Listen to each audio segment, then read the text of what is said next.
உடைஞ்சு போகிற மேகத்திலிருந்துதான் மழை கிடைக்குது. உடைஞ்சு போகிற காயிலிருந்து வெடிக்கிற விதைகள்தான் புதிய செடிகளை உருவாக்குகிறது. உடைந்து போகிற நிலத்திலே இருக்கிற மண் கட்டிகள் தான் விவசாயத்தை தருகிறது. அப்படின்னா உடைந்து போய் உட்கார்ந்திருக்கிற உங்களுக்குள்ளும் இருந்து ஏதோ ஒன்று வெளிவர காத்திருக்கிறது என்றுதானே அர்த்தம். அதனால உடைந்து போறது தவறில்லை. ஆனால் உடைந்து போன இடத்திலிருந்து மறுபடியும் எழுந்து நிற்கிறீர்கள்ல, அதுதான் உண்மையான வெற்றி. நம்பிக்கை துரோகத்தால மனசு உடைஞ்சு போயிருக்கீங்களா? அப்ப உங்களுக்கான பதிவுதான் இது.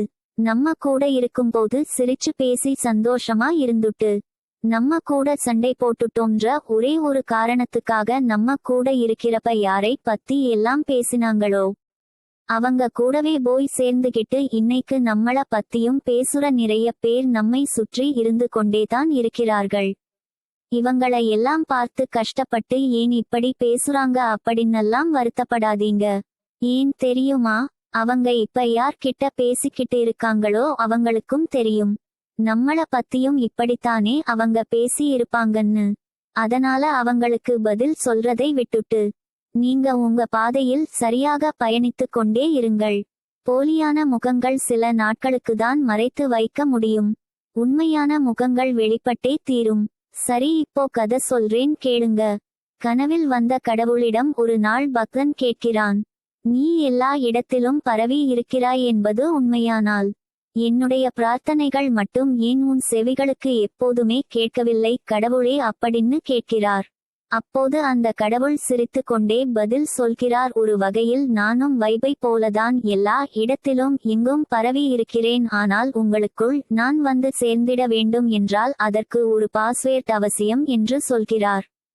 அப்போது அந்த பக்தன் அது என்ன பாஸ்வேர்ட் என்று கேட்டபோது வைபை ஆகிய எனக்குள் நீங்கள் வந்து சேர வேண்டும் என்றாலோ அல்லது உங்களுக்குள் நான் வந்து சேர வேண்டும் என்றாலோ ஒரே ஒரு பாஸ்வேர்டு தான். அந்த பாஸ்வேர்ட் ஆழ்ந்த நம்பிக்கை என்று கடவுள் பதில் சொன்னாராம். கடவுளை அடைய வேண்டும் என்றாலோ அல்லது கடவுள் நம்மோடு வந்து சேர வேண்டும் என்றாலோ ஒன்றே ஒன்றுதான் அவசியம்.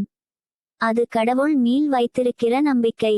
அதேபோல் ஒரு மரம் எந்த அளவிற்கு வானத்தை தொடும் அளவிற்கு உயர வேண்டும் என்று நினைக்கிறதோ அதே அளவிற்கு அதனுடைய வேர்கள் எவ்வளவு வலிமையாக கீழ் நோக்கி இருக்கிறது என்பதை பொறுத்துதான் அதனுடைய உயரம் அமையும்.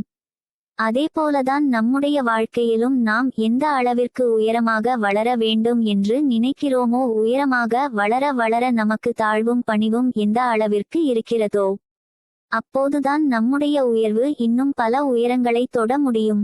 வீடியோ பிடிச்சிருந்தால் லைக் பண்ணுங்க. நண்பர்களே, இந்த மாதிரி மோட்டிவேஷன் வீடியோக்கள் தினமும் பார்க்கணும்னா சப்ஸ்கிரைப் பண்ணுங்க. நம்ம சேனல் உங்க வாழ்க்கையை மாற்றும் ஒரு சிறிய ஊக்கமா இருக்கும். லைக், காமெண்ட், ஷேர், சப்ஸ்கிரைப் மறக்காம பண்ணுங்க.